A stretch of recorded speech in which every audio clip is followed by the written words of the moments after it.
Hey everybody, Sam here. And Angela, and we're Greenacre Homestead. Welcome back to the next part of the soap shed conversion. To soapery. Yeah, soap shed to soap shed conversion. It's where we take an empty storage building and we've turned it into a complete self-sufficient home office place for you. Yes. What are we doing today in this video? Well, we are going to bring you along as we plumb in the soap shed. Sounds interesting. Yeah. Has to be done. It does. Let's go.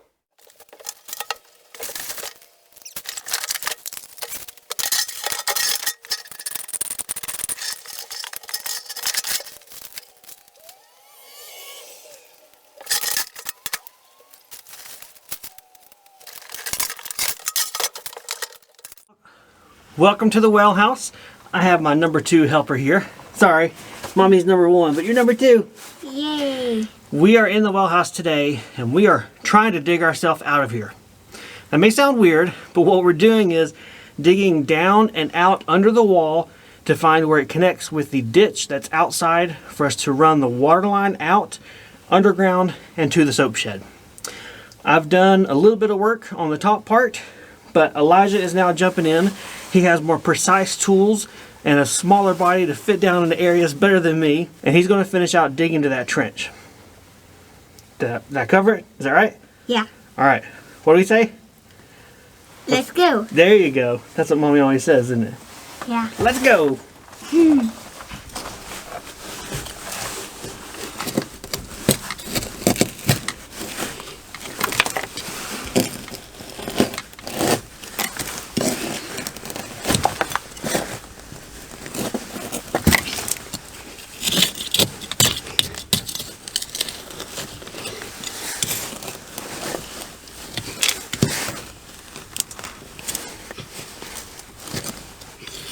I see a light. There's a hole.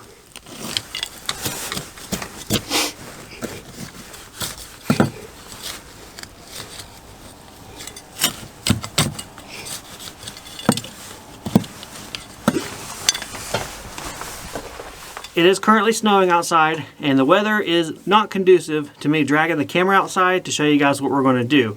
So let me go ahead and explain it. We picked up a 100-foot roll of 1/2-inch PEX water line, and we have 30 feet of electric heat tape designed to be attached to water lines to keep them from freezing. So what we are going to do is take the water pipe plus the heat tape, and we're going to tape them together and run them underground in the trench. This heat tape doesn't say it can be buried, but it also doesn't say not to bury it. Either way, it's all right. We have GFI outlets in here and everything's protected in case this thing shorts out or messes up.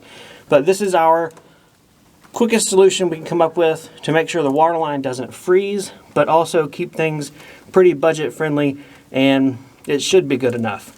Honestly, all we're doing is going out of the well house about 10 feet down and back up to Angela's soap shed.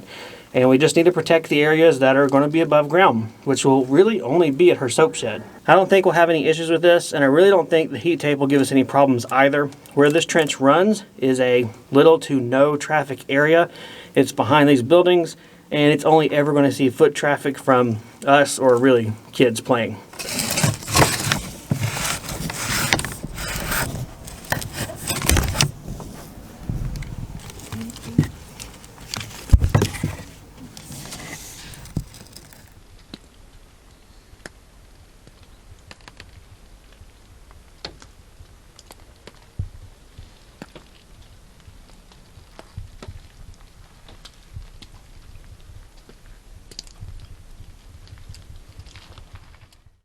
We have the water line and the heat tape run from the well house, which is where we are right now, into the ground, over, up into a pipe, and into Angela's soap shed.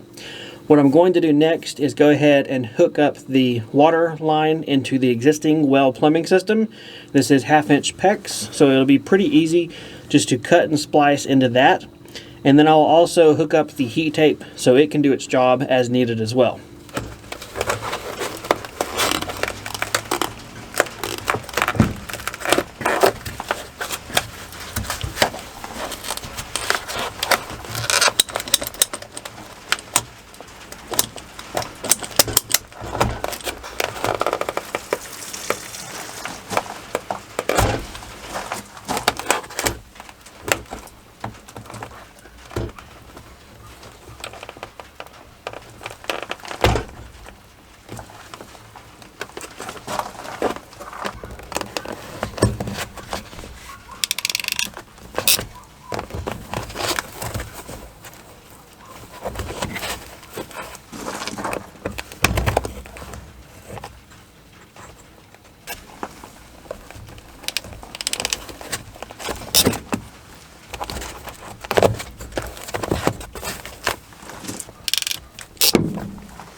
I'm in the soap shed now, and it is nice to be in a heated, insulated, dry, well-lit, clean workspace.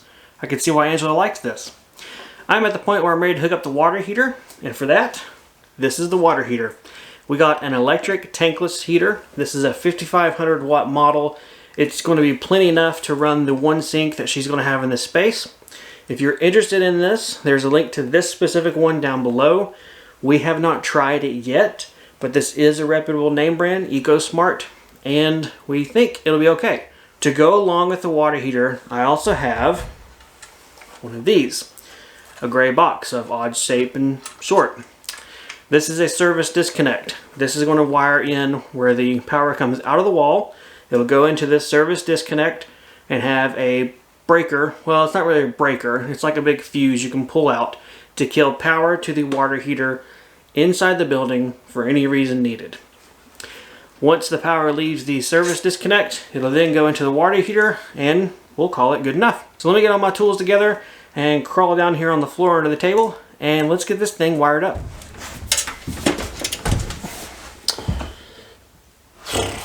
Here goes nothing.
What you cooking in the microwave? Some oil.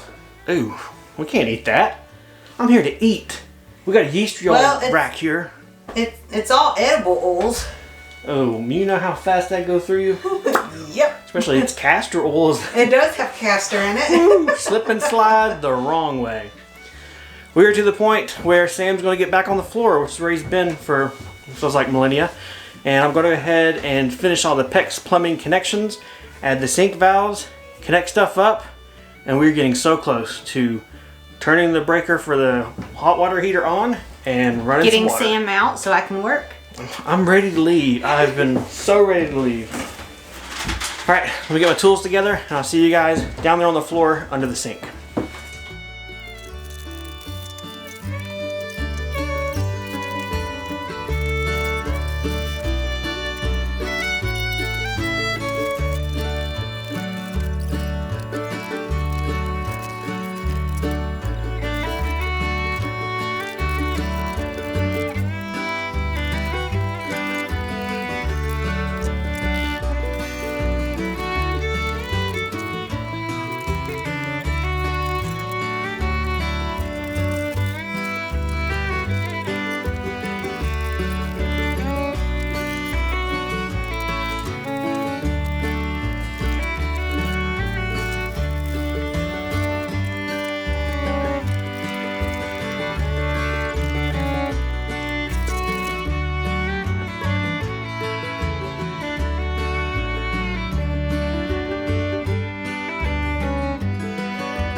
So off camera, we have been scratching our heads over why this hot water heater is not turning on and not working. We checked the breakers, took apart the service disconnect, and didn't see any issues. So we were at the point of figuring we had a dud. As the last thing, had Angela turn on the water and then press the power button or see if it lit up, and it did. So going forward, if you have this hot water heater, if you press the power button and the water's not flowing through, it's not going to do anything. It'll act like it's dead. Turn the water on and then it'll light up.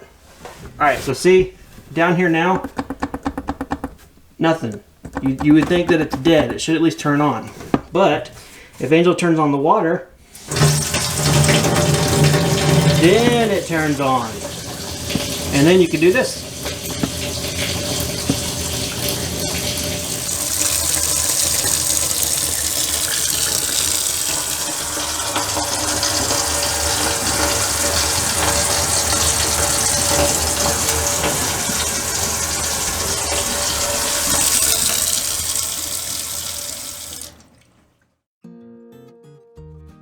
So how has the water heater been working for you in the week that you've been using it since we've been done?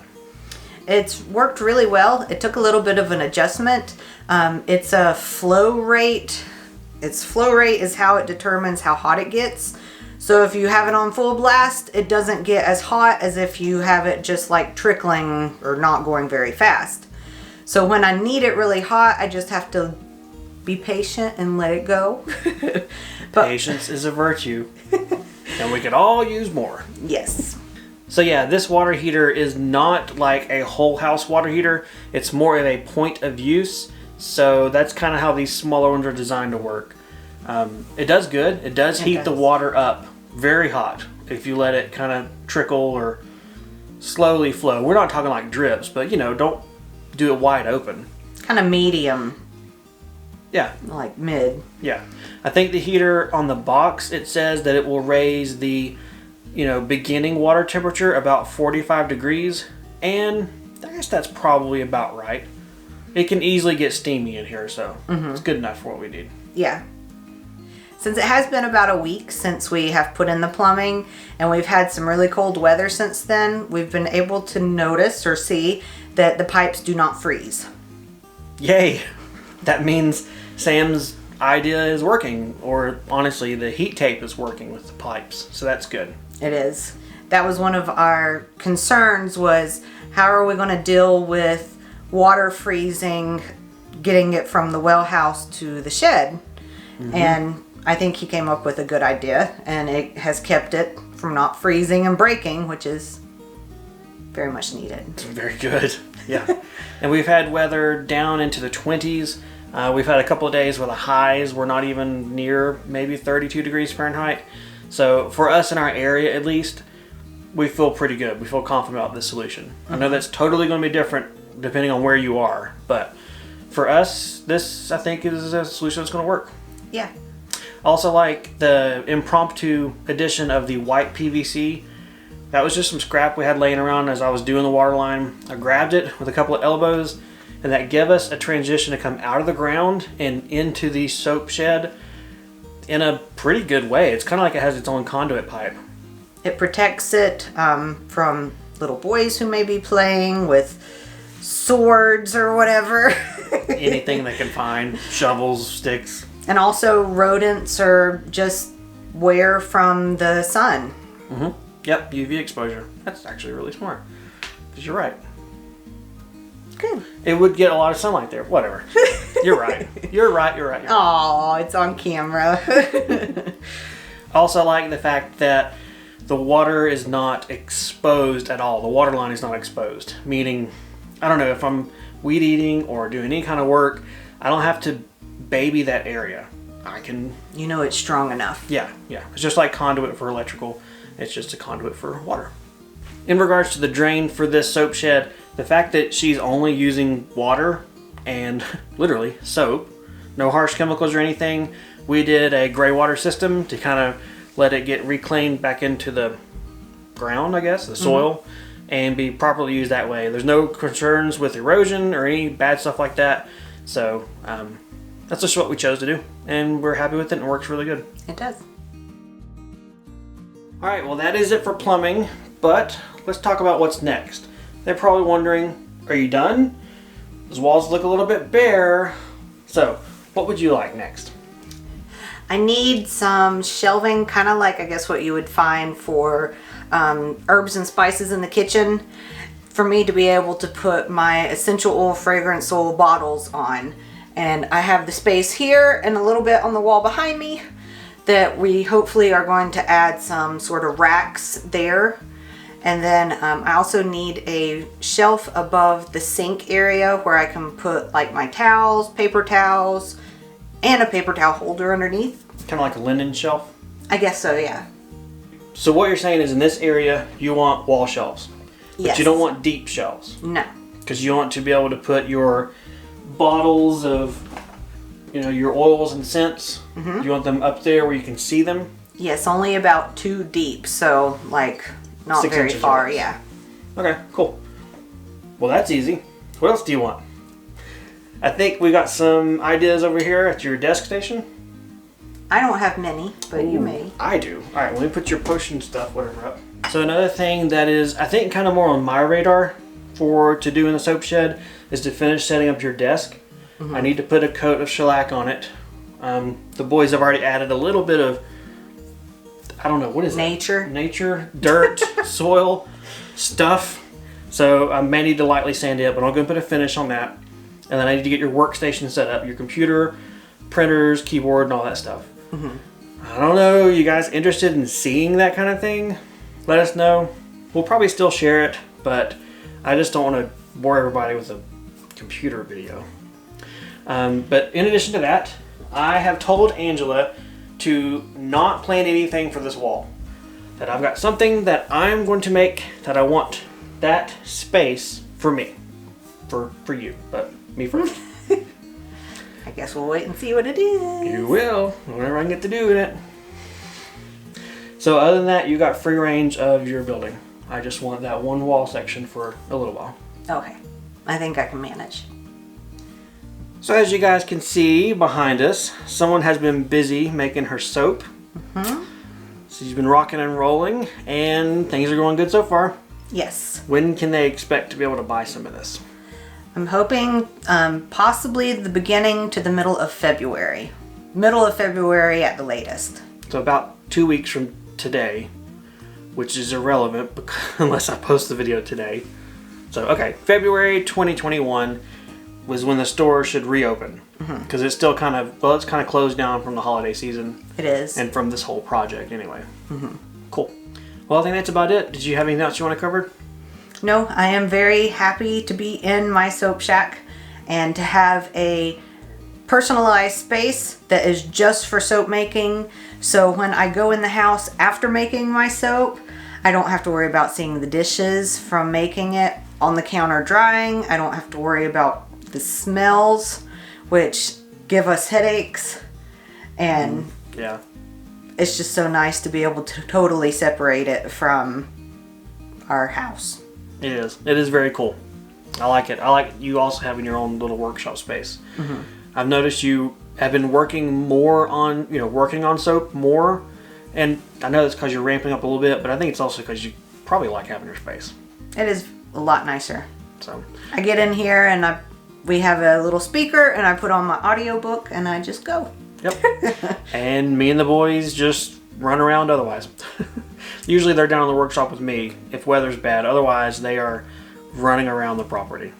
So, well, guys, I guess that's about it for this video. If you have any questions or comments, leave them down below. We love reading them and try to respond as many as we can while we're still doing our projects everywhere. Our life. Yeah. Otherwise, take care. We'll see you guys next time on the homestead. On the homestead. All right. Bye. Bye.